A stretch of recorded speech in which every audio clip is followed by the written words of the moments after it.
What's up, y'all? What's going on? Back again, man. We streamed early this morning. Still on my chill shit, man. How's everybody's Wednesday been going? Wednesday. How's everybody's Wednesday? How's everybody's April Fool's Day? I haven't pranked anybody. I kind of feel like I'm getting to the age where it's like, I don't know, maybe my age or I just not in the spirit of pranking, but I haven't been pranking. So you posted some pranks or you do some pranks, man, tag it, post it, whatever. um, Special shout out to Tina Marie, Pluto Nash, Jordan Ludd, and Ivan, aka Keys, man. I appreciate y'all. Y'all stay showing up, give me the likes and whatnot. I appreciate that. I know y'all probably looking like, why is Larry Chen's mouth wide open? I don't know. I want to see it. He just posted this video, what, like 9 hours ago. I'm a big fan of his channel, this and the Haggerty channel. Um, yeah, so he's in Japan. It's a place that I've always wanted to travel and visit. I will go there someday soon. Probably me and my son. But yeah, we gotta wait till all this madness calm down with everything that's happening in the world. But yeah, let's watch this video. I haven't seen it yet. It's not a reaction. It's just y'all kicking it with me. If you got one of these, go ahead and you know what I'm saying. Do that. But yeah, let's go. There's cars already. We're on the highway. We're on the highway here.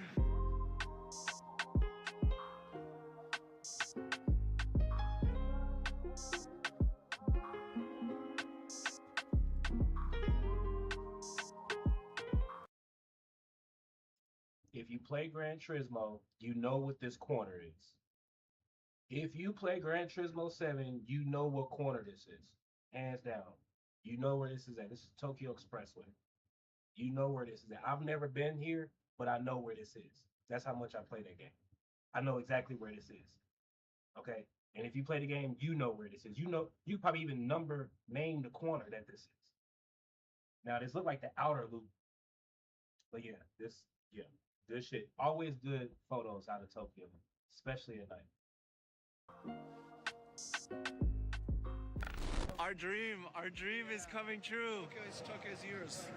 Tokyo is ours. Ours, yeah. Yeah, I know the Imperial Palace is right there. Yeah, here's a. I can't believe I'm walking on the highway. Yeah. The KK line, the C1 bypass. Wow. Yeah. You know, it's amazing to me because since this just closed, I know I drove this road so many times. Yes. You know? You don't mean that it's a movie. It's Tokyo Drift. Yeah. It's running to the orange. The Right. Oh yeah, the RX-7. RX-7. Yeah, it's yeah. Drive here. Got it. Yeah. Wow. And this is a C area. We doing the ABC. The Okay. C area is a lot of the 911 in here. Okay. It's a central B is a lot of the special model, and also the 356. This time is Japanese crazy. We have over 40 356. Wow. Yes, and also the lot of racing car. But racing car is crazy one is Iseki Yeah. 956, very legendary, and also the two Advan 962. Yes. Two. Oh, I cars. can't And wait to see all these cars. Also the JGTC. Yeah. For the 993 RSL. With the 90 car. And it's lots of legendary. Yeah. Yeah. All these legendary cars that ended up in Japan. Yes. I love that. And we are set up is here is a Taycan. Mm-hmm. Taycan and 356. It's we and the Porsche Japan is collaboration. Is classic to modern. Right. Like classic to modern. And we set up the basement for the photo shooting for the UC. See the Shinkansen and the Taycan. Right here. Yeah, like here. Oh my God. Every 3 minutes. Look at this. Yeah. Look at this scene right here. It looks fake. Yeah. It's a dream. Yeah. It really is a dream. Yeah. Oh. Yeah. Shinkansen. It's right there. Hey, join the car show. Yeah. It's part of the show. That is so neat.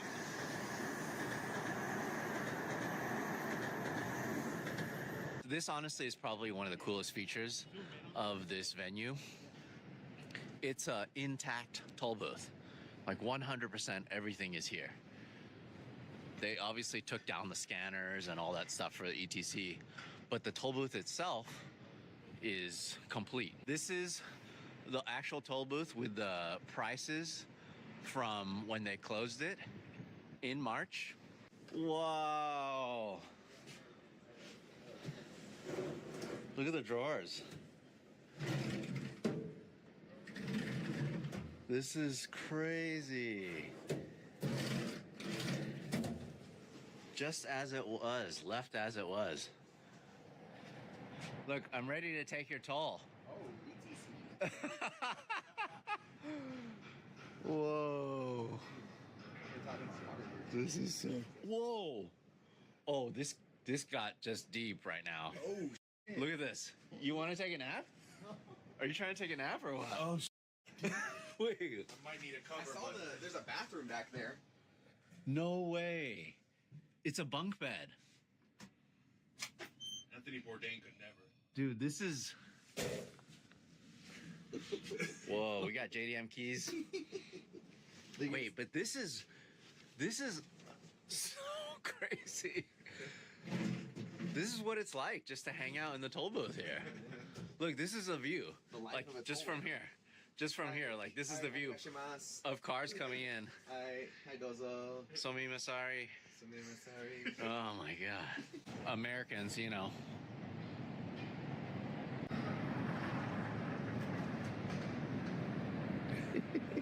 This scene pretty much says it all. In terms of being centrally located in Tokyo, it doesn't get any more centrally located than this. It might as well be like this whole city block just being blocked off for the car show. I mean, that's pretty much what it's equivalent to.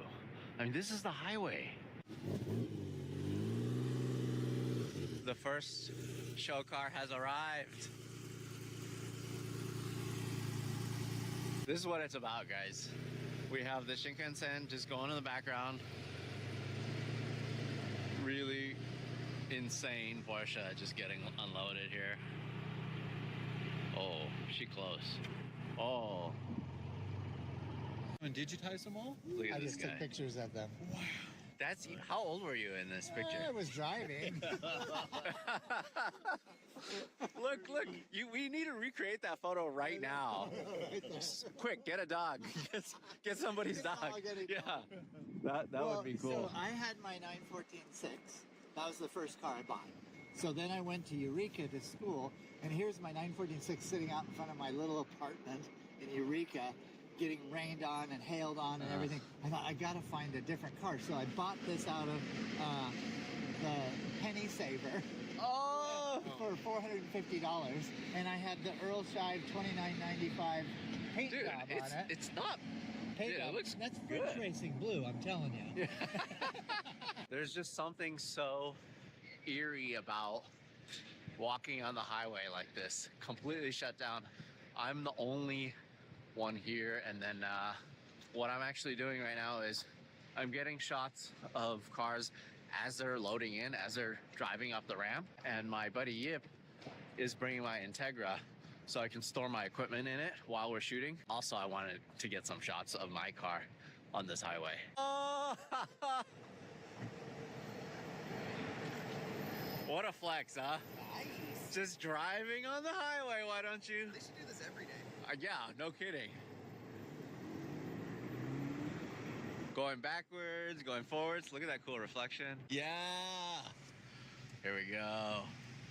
Do a little fun photo shoot. Now we're going backwards, kind of straddling the line here. I just found this epic shot that we're gonna try to get a Porsche in, because we just did it with the Integra, and to have a car with a Shinkansen in the back, it's like, that's such a flex. That's so Japan, you know. It really is so beautiful looking. So instead of just, you know, having shots of this car, I really need it to be a Porsche, and a really clean, nice one, something special. I'm literally shaking because of how excited I am from these shots. I just got this shot of Dino driving by. Unfortunately, I wasn't rolling video. It was so cool. Look at this. Look. Got the Integra with the Shinkansen in the back. It's nonstop. Like, I cannot believe how good this scene is. It's so beautiful. But there's a shot that we just got here that I'm very, very excited about. We got this shot, obviously, of the Integra first. So we went back. Again, this is the day scene. When the sun goes down and all the lights come on, he's probably gonna be even more psyched about the shots he's gonna be able to get. Because this is just the daytime shots. We got a 993 RS, and I got the shot of this beautiful light blue car. Oh my God, just so good looking. And yeah, I'm beside myself. I just can't stop. I can't stop shooting. There's too much good stuff to shoot.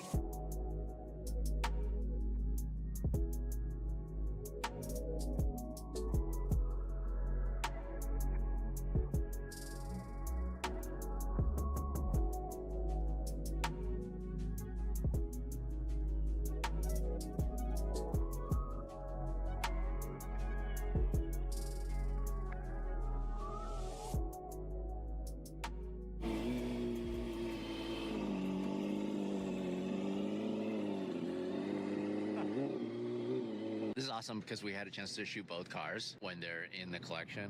It's the VanTech collection. And now they're here to be displayed on the street. 962. The Advan one though, yeah, that's the one. That is the one, the big boy. This has got to be pretty hair-raising though to transport these. There's like no room at all. Like, look at this guy. Just hanging off.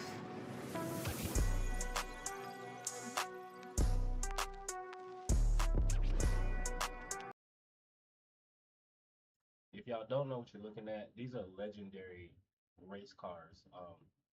24 Hours of Le Mans, Nürburgring. I'm pretty sure both of these cars have won multiple times in those events. So these are like looking at like, I don't know how to describe it, but they're OGs, but they're like top of their class OGs. I don't know how to describe it, but that's what the equivalent of these cars are. Oh my God. Oh my. It's in the middle of the city. It's in the middle of the city.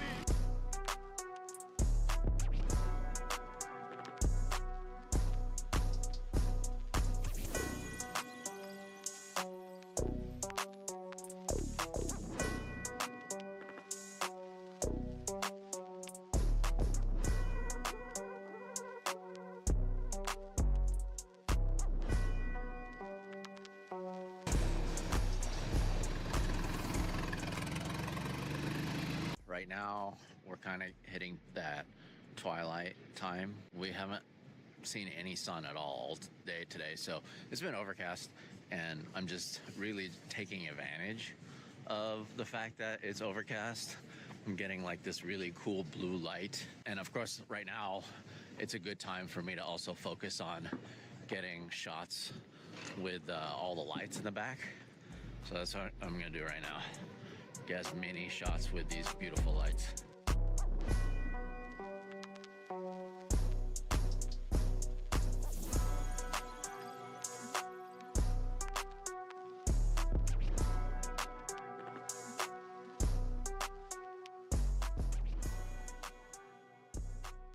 I'm so exhausted. I don't even know how many steps I did today. I'm actually out of battery. Like, I'm actually out of power. I shot that much today. One of my R1s is at 1%. The other one is at 3%. I'm gonna come early tomorrow, and then I'm gonna try my absolute best to push so hard. This is something that just doesn't happen ever, right?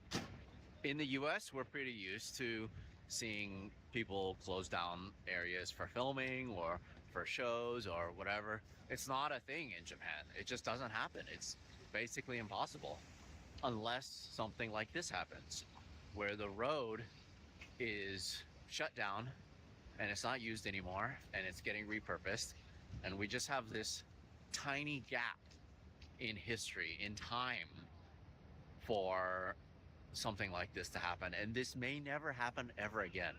So that's why I'm pushing so hard, and I'm really trying my best to make the best content out of this event. I saw that. The Italian tune-up. Dude, it works. You just slammed into your dash, and then now all the lights work. Dude, when I woke up today, I didn't think we were gonna do some rolling shots with the Shinkansen. That's absolutely wild. That was so cool. Not expecting. It looks so good. And you know, we have only today basically to be doing this. So. Yeah, because tomorrow's gonna be too crazy. I'm so stoked on it. Good to see you, bud. See you tomorrow.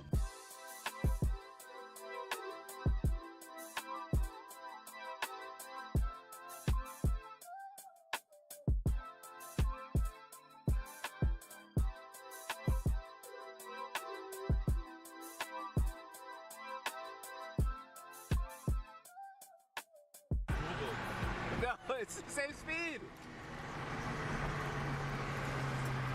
Holy crap. Wait a minute, guys. Racing the Shinkansen. Rolling shots with the Shinkansen. That is going down right now. Morning, everyone.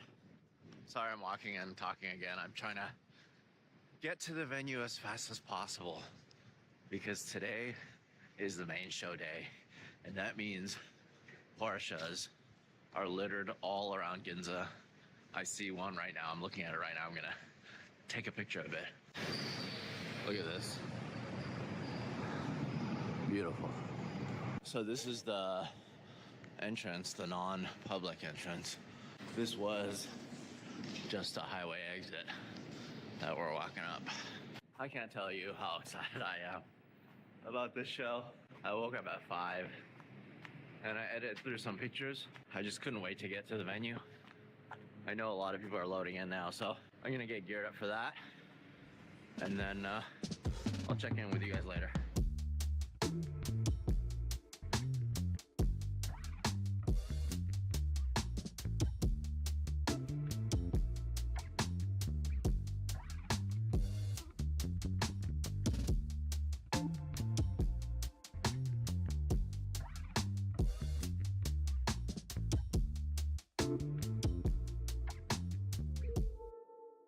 It's 7:30 in the morning. Just shut it. I woke up at 5. Yeah, well. I was just too excited about this. Yeah, I mean, it's exciting to have Luft in Tokyo. I mean, finally, I know it's so many years in the making, but you know, just coming here this morning, it's so nice and early to see everything laid out like this. It's all about creating an impact, and it's not just the cars, it's the way they're laid out. What's going on, And Jay? the backdrop is just What up, Well, brother? so- I'm speechless. So, I mean, you cannot get better than this. You've been in Japan all your life, and you're Most a of big it. Porsche guy. Did a lot of cars come out of the woodwork for this, you think? Oh yeah. I mean, I've seen cars that, you know, are really, you know, we've shot it multiple times, most of these kind of like high-end race cars, but there's some stuff here I've never seen. And that's the point of this event, right? Is to kind of get the best of the best out there. I love that. What's interesting to me is right now it's so eerily quiet. It's so quiet that you can hear the echoes of all the cars loading in. Like you can hear the exhaust, any throttle application, it's bouncing off of all of these buildings here. Jeff was telling me that he had so many restrictions in terms of how he's parking these cars. Like right now, he's on his bicycle just riding around parking these cars. Part of it is because they're not allowed to park any of these vehicles on an overpass, like where cars pass under, which is really difficult because this whole highway is just a bunch of overpasses. The cars are spread out in kind of an interesting way, but honestly, it's a good thing because it gives room for the cars to breathe. Dina's just casually walking on the highway. He's like a vagrant right now. Just, are you lost, sir? I don't know where I am. Yeah. Look at this. AZ on Facebook. Appreciate the like, brother. Thanks, man. That's love. Thank you. Beautiful. Now all the cars are starting to roll in.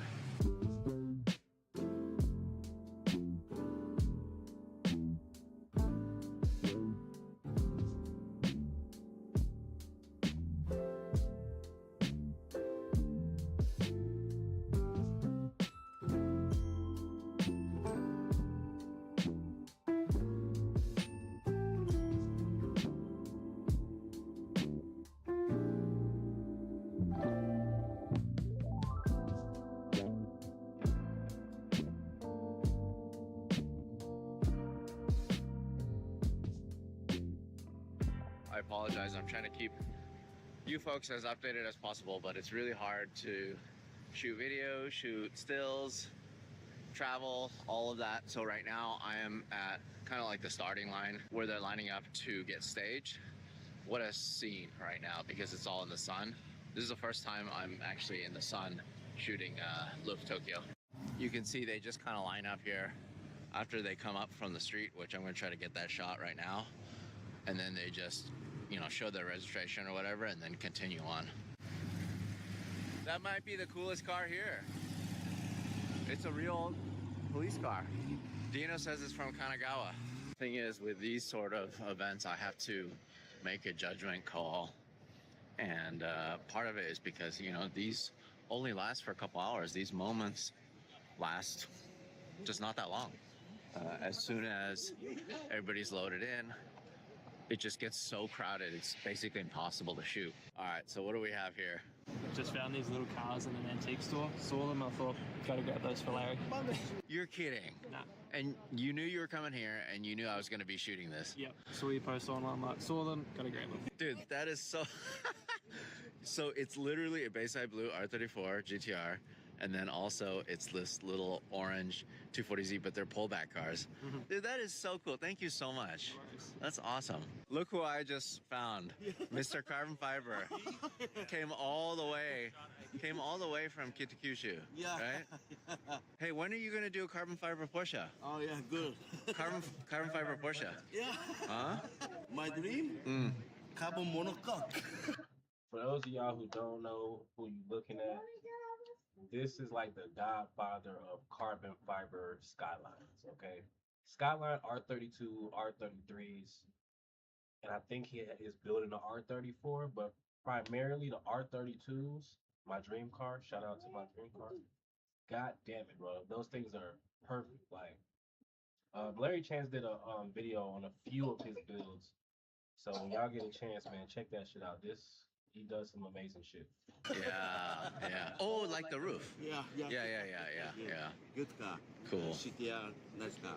I love it. All I'm doing right now, because the show's open, is walking up and down constantly, just looking for interesting people, interesting moments, interesting interactions with cars. That's pretty much all I'm looking for right now. That's honestly all you can shoot anyways. The shape of the crowd itself, part of it is because there is a lot of people here. Thank goodness. I have to say, this is such a cool little setup here. This is kind of like the Porsche Japan activation, and they have their newer vehicles, but they also have a 356. But what's cool is they have this little stand that you can stand on to get the Shinkansen in the background with these three vehicles.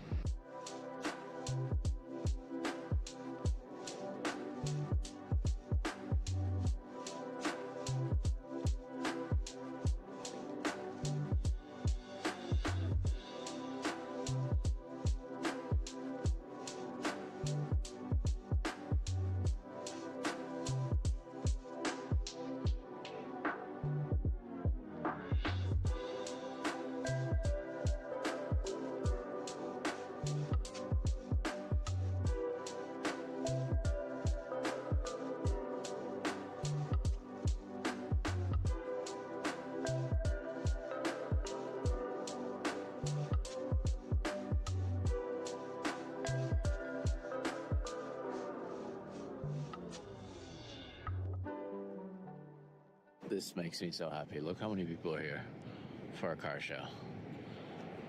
It is so many people. This traffic is unbelievable. It's complete gridlock now. Look at what this event has caused. Just wanted to show you folks the main entrance here. Quite the event going on here. We're kind of coming to the end of the show, but I just wanted to show you folks this really interesting thing that happens when we have these events in the city. It's like 2, 3, 4 suns, meaning the light bounces off of all these different buildings, and it's just shining light on all these different parts of these cars. So I climbed up onto the top of the toll booth, which kind of gives me a good overall view of what's going on here. But just wanted to get some shots of the 962 from up here. Looks so good.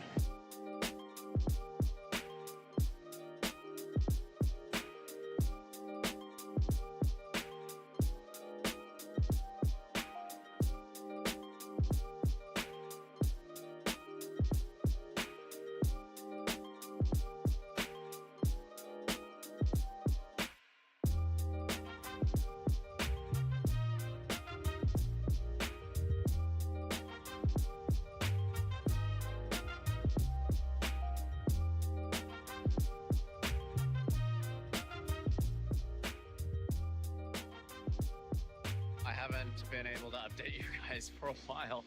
I've just been shooting and taking a bit of a rest, going through some photos and getting ready for our night rollout. But right now they're having like a little moment of loudness where they start the cars and they rev them. So there's still such a huge crowd here, and it makes me so happy that this is such a... Oh, here we go.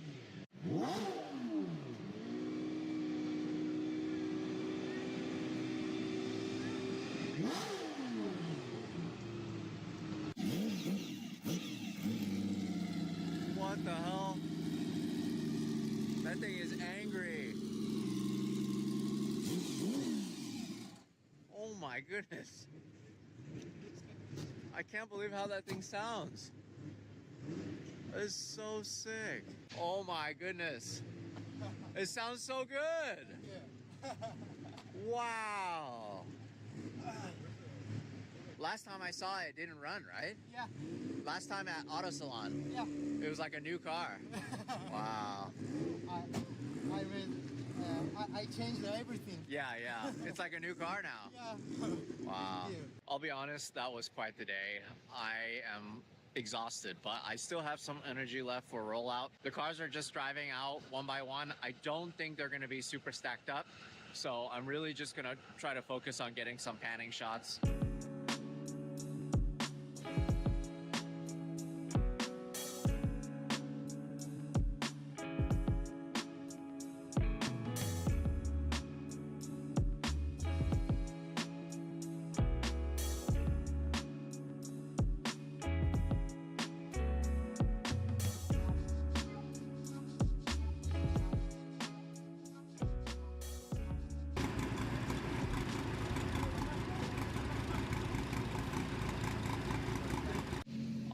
Say is Japanese transports, the best. I don't know how they do it. I don't know why it's so special all the time, but it is. And this scene, man, you just have to give it to these guys. Like, they sure know how to build an awesome transport and also light it. I hope you guys enjoyed this video. This was a fun one for me. This is a personal passion project, and I really just wanted to do my absolute best to showcase how beautiful this event was. So thanks again for watching. If you guys want to support us, head over to Cameras and Cars. That wasn't bad. It's pretty nice, pretty nice. Let's see what's going on. Everybody had headphones. I'm glad y'all got headphones on today, and y'all get to actually hear the footsteps. Bullshit. It was good back then, though. I'm just talking to small brick. Fuck. After this. Okay,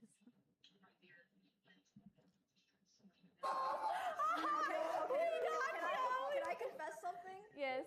Okay, so I started playing along.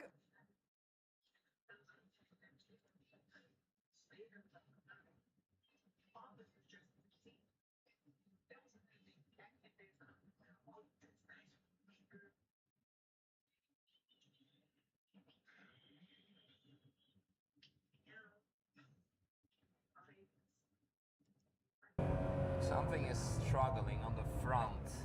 The engine is not really liking it.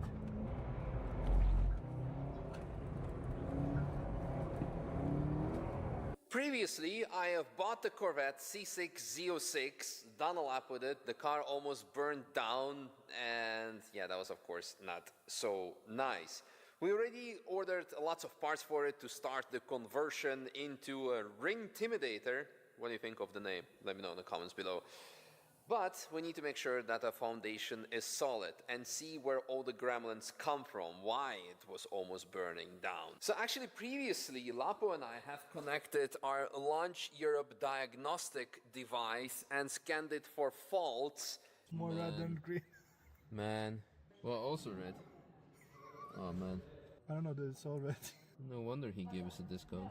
And there was actually worse than an average Christmas tree, but it was a good educational lesson for my son Marco that was sitting on my lap and he could see what is actually happening. We erased all the codes, went for a lap, we need to read it out again, but more importantly, I actually was thinking maybe the previous owner done some weird map on it, and that's why it's not good. And therefore I asked the expert opinion of our friend Oleg to go into the ECU and see what is happening. So what did you find? Yes, it's some weirdo things here. It's that's a comparison of the original map of this car and an OEM map of the same Corvette, same year, same everything. And as you can see, the green is a difference, the map which have a difference. So for example, that's the calibration for intake air temp sensor, and that's how it look in this car, and that's how it should. How it should be, wow. Yeah, it's a bit not logical. Maybe someone use it for manipulation of air fuel mixture or something like this. To but pass the maybe MOT. I don't know. It's a bit weird way, and yeah, here as you can see, it's also some small bits, but was adjusted. I think it's more look to me like it's done on the purpose, or someone was trying to adapt this car, maybe for exhaust or something like this. So of course, need to be done a proper calibration, especially for track use, because this one is. This is not good, not good. Yeah. Well, I guess that's our next point. We're gonna do some passenger lapping, or well, on the street at least. Yeah, again. Nice. Yeah, so we can do some readout and then do proper mapping. Later, of course, we're going to have a full standalone ECU and lots of other things, but we need to make sure that the foundation is right. And I think it's perfect time to remind ourselves that in case you decide to buy a car, it's always important to run a car vertical check before you pull the trigger. Full stock condition as I bought the car. We've done it previously, it almost burned down, and we've done it again without Jackie Day next to me and without traffic and yellows to see what the car is doing now and what it will be doing once we install multiple upgrades on it and also fix the mapping and etc. So for now, enjoy the lap in its current condition. It was not as bad as I expected, but there are still some question marks. But it's a good benchmark to see what a very stock and old used Corvette can do on the ring. Draghi is connected, it's OBD beta. There you go, look at all the data we can read. A lot of it. So I'm gonna assume it's gonna record on the info so we can pull the data out, because I always do not use the app but actually put it externally. The clutch is very soft, so let's see. Alright, so the thing that annoys me about this car, as we found out, electronics are really bad, and it just resets the seats, it resets a lot of things. So in front of us, track speed 992.2 GT3, and behind us is Andrea and Lapo in a very lightweight Alfa.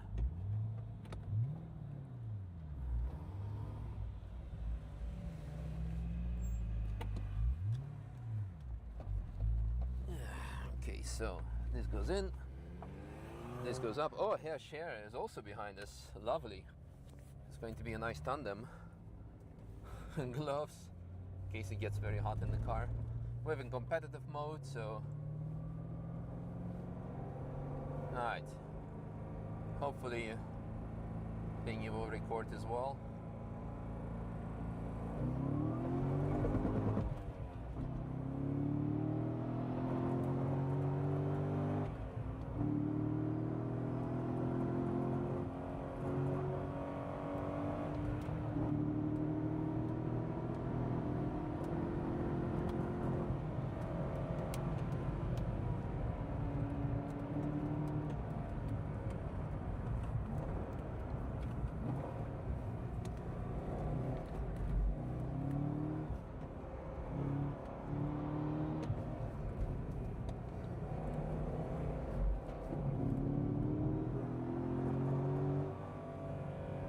Something is struggling on the front.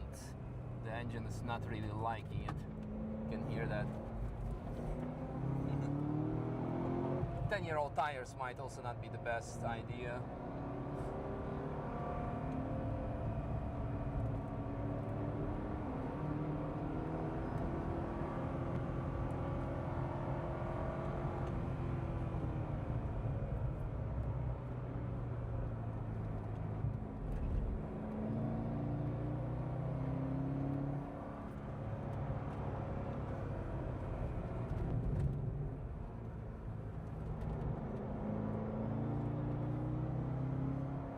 Active handling, what did that say?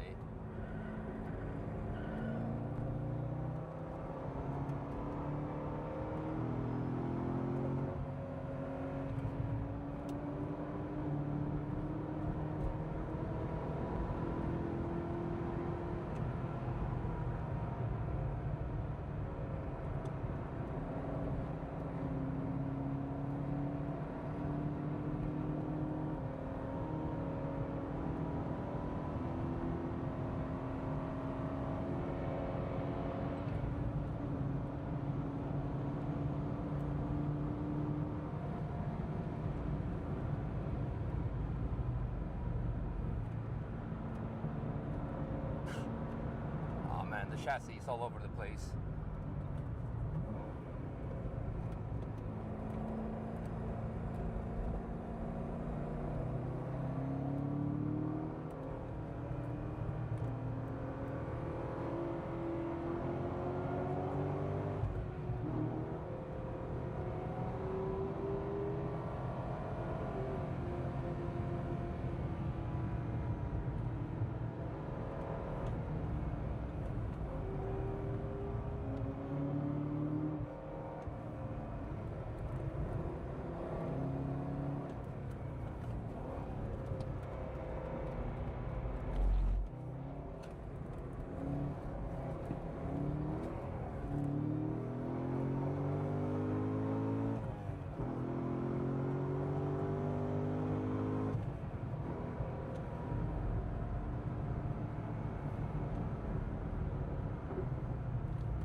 Temperature still okay. So I'm not talking because I'm just focusing on the car, because I really want to figure out what's really bad, what's good, what may be out of ordinary. So last thing I want is to be talking and miss some valuable knock that's going to indicate that the engine is about to die. So we're flat out. Seems to be better now.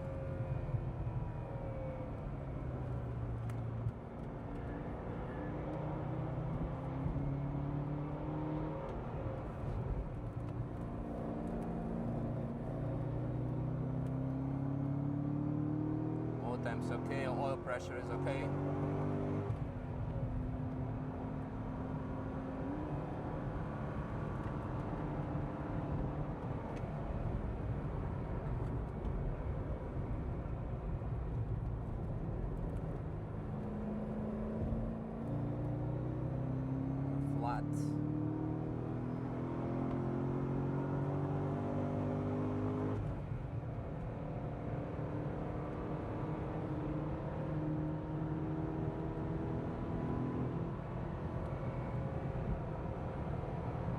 Chassis is so soft.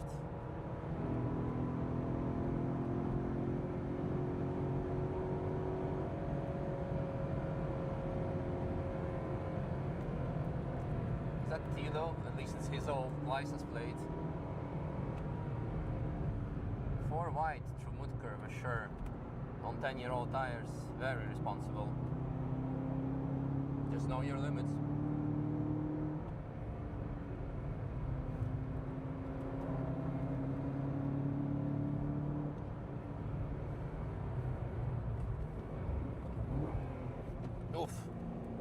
clutch hang.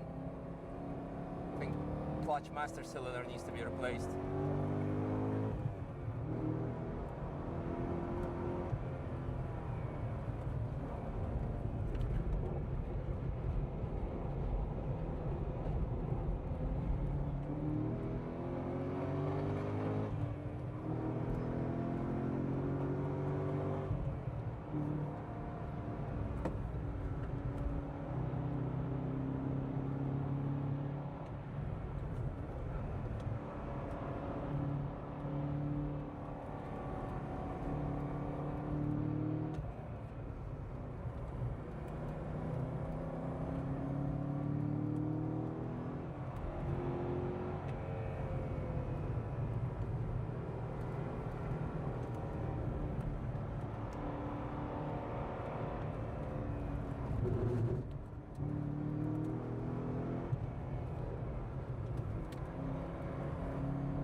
Seems all right. Car was hesitating for on acceleration around.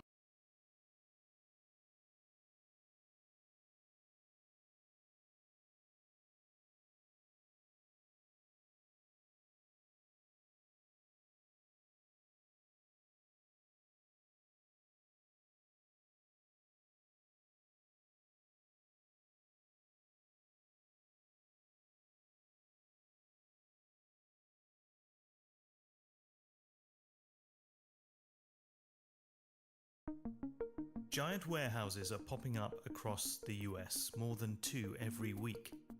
They feed AI algorithms, store photos, and answer our questions. Hey Google.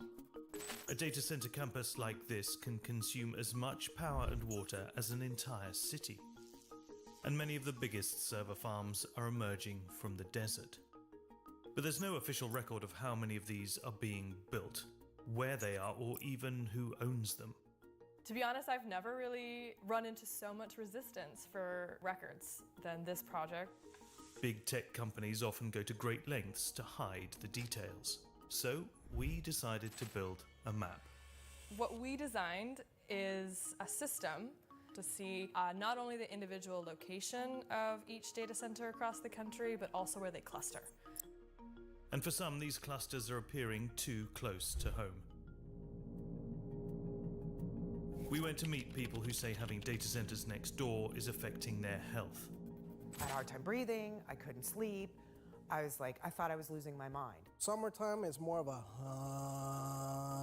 during the winter it's like almost like an engine trying to start. So how many data centers are there in the US? And is there enough power and water to satisfy a building boom that is only just getting started?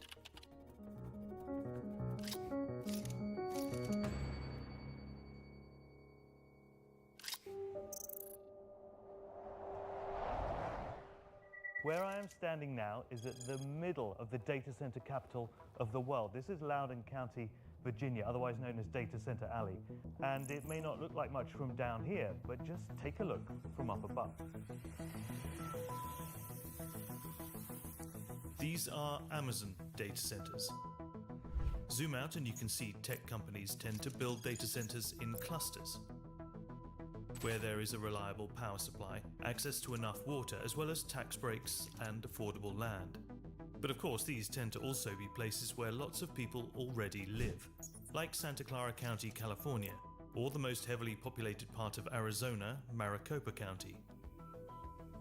And of course, here in Northern Virginia, the most densely populated part of the Washington, D.C. metro area, and one of the largest and fastest growing residential areas in the US.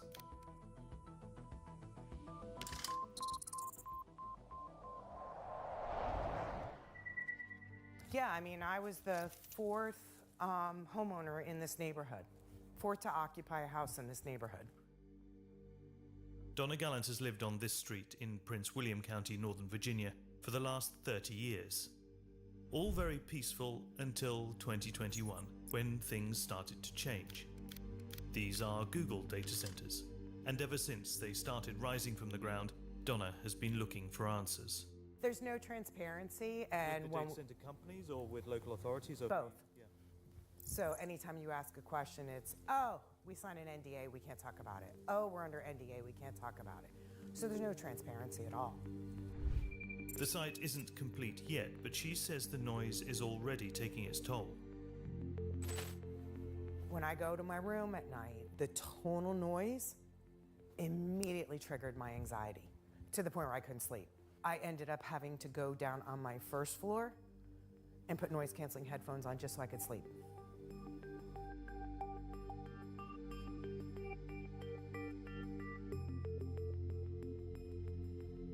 But for Donna and her neighbors, this is just the start. Over the next few years, they will find themselves surrounded by a string of new data centers. That's going to go from this road here all the way and around my neighborhood. That's where the data center is going to go. And that's going to be 75 feet tall, dead smack in the middle of a neighborhood. Zoom out a little more and you can see this plot of land. It was originally meant for housing, but in 2023 it was rezoned to clear the way for the construction of data centers instead. Prince William County already has over 70 data centers, but if this master plan for a data center opportunity zone is fully realized, together with Loudoun County to the north, they'll have more data centers than Russia. Donna set up a local campaign to challenge the rezoning, but the lawsuit was dismissed. Yeah, it's heart-wrenching. It's heart-wrenching. Do I have ill feelings towards the data center industry for that? Yes, I do.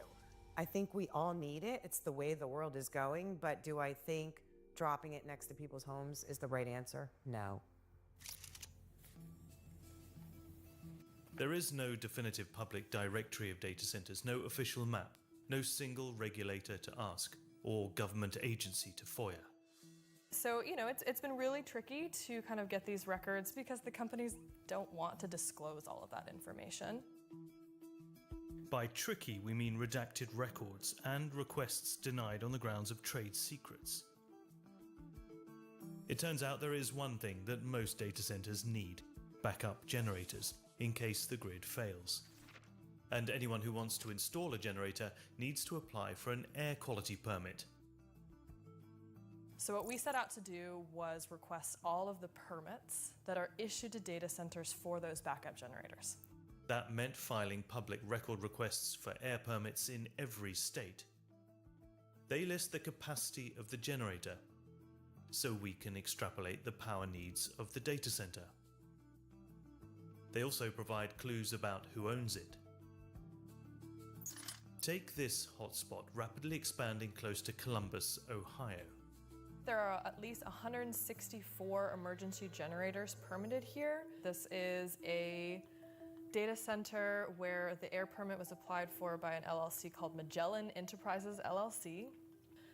But the company has applied for a trade secrets exemption. So they were actually able to redact pretty much all the information that we wanted. But all of the big tech giants must disclose any companies like LLCs that they own. And by digging into their official records, we managed to pull back the mask. And it turns out that the data center in Ohio, it's not Magellan Enterprises LLC, that's actually owned by Google. This is a task we repeated hundreds of times to build this map. It's the most comprehensive tally to date of America's exploding data center industry. Every dot is a data center large enough to need a permit for its backup generators. These are the facilities either already built or approved for construction at the end of 2024. We reached a total of 1,240 data centers. That's nearly 4 times the number in 2010. The companies that use the most amount of power in data centers across the country, it probably won't surprise you, are Amazon, Microsoft, Google, Meta, and QTS. Of the data centers we pinpointed, 177 belong to Amazon.